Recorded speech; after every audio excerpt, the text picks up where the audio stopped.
ಏನೋ ಸಚಿವರ ಈ ಟ್ವೀಟ್ ವಿಚಾರಕ್ಕೆ ಸಂಬಂಧಪಟ್ಟ ಹಾಗೆ ಎಂಬಿ ಪಾಟೀಲ್ ಹೇಳಿಕೆಯನ್ನು ಕೊಟ್ಟಿದ್ದಾರೆ. ಪಂಚಾಯತ್ ಸದಸ್ಯರಾಗೋದಕ್ಕೂ ಕೂಡ ಯೋಗ್ಯರಲ್ಲ ಅನಂತಕುಮಾರ್ ಹೆಗಡೆ. ಪಂಚಾಯತಿ ಸದಸ್ಯರಾಗೋದಕ್ಕೂ ಕೂಡ ಯೋಗ್ಯರಲ್ಲ ಅನಂತಕುಮಾರ್ ಹೆಗಡೆ ಅನ್ನುವಂಥ ವಿಚಾರವನ್ನ ಎಂಬಿ ಪಾಟೀಲ್ ಹೇಳಿದ್ದಾರೆ.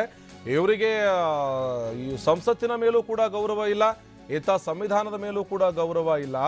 ಇಂಥ ವಿವಾದಾತ್ಮಕ ಹೇಳಿಕೆಯನ್ನ ಕೊಡೋ ಮೂಲಕ ಸದಾ ಸುದ್ದಿಯಲ್ಲಿ ಇರೋದಕ್ಕೆ ಬಯಸ್ತಾರೆ ಅನಂತಕುಮಾರ್ ಹೆಗಡೆ. ಇವರು ಪಂಚಾಯಿತಿ ಸದಸ್ಯರಾಗೋದಕ್ಕೂ ಕೂಡ ಯೋಗ್ಯರಲ್ಲ ಅನ್ನುವಂಥ ವಿಚಾರವನ್ನ ಅನಂತಕುಮಾರ್ ಹೆಗಡೆ ಅವರ ವಿರುದ್ಧ ವಾಗ್ದಾಳಿ ನಡೆಸ್ತಾ ಇದ್ದಾರೆ ಎಂಬಿ ಪಾಟೀಲ್.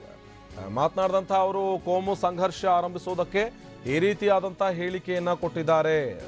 ಇಂಥ ಹೇಳಿಕೆಗಳ ಮೂಲಕ ಕೋಮು ಸಂಘರ್ಷವನ್ನ ಸೃಷ್ಟಿ ಮಾಡುವಂತ ಕೆಲಸ ಮಾಡ್ತಾ ಇದ್ದಾರೆ. ಹೀಗಾಗಿ ಇಂಥವರು ಪಂಚಾಯತ್ ಸದಸ್ಯರಾಗೋದಕ್ಕೂ ಕೂಡ ಯೋಗ್ಯರಲ್ಲ ಅನ್ನುವಂಥ ನಿಟ್ಟಿನಲ್ಲಿ ಮಂಗಳೂರಿನಲ್ಲಿ ಗೃಹ ಸಚಿವ ಎಂಬಿ ಪಾಟೀಲ್ ಕೇಂದ್ರ ಸಚಿವ ಅನಂತಕುಮಾರ್ ಹೆಗಡೆ ವಿರುದ್ಧ ವಾಗ್ದಾಳಿಯನ್ನು ನಡೆಸಿದರು.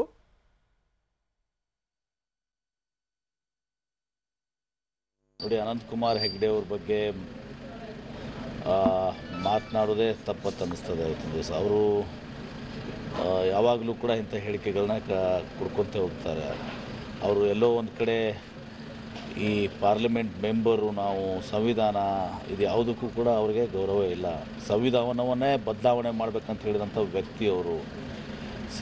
ಈ ರೀತಿ ಕೋಮು ಘರ್ಷಣೆ ಎಬ್ಬಿಸಲಿಕ್ಕೆ ಇವತ್ತು ಇಂಥ ಹೇಳಿಕೆಗಳನ್ನ ಇವತ್ತೊಂದು ದಿವಸ ಕೊಟ್ಟಿದ್ದಾರೆ.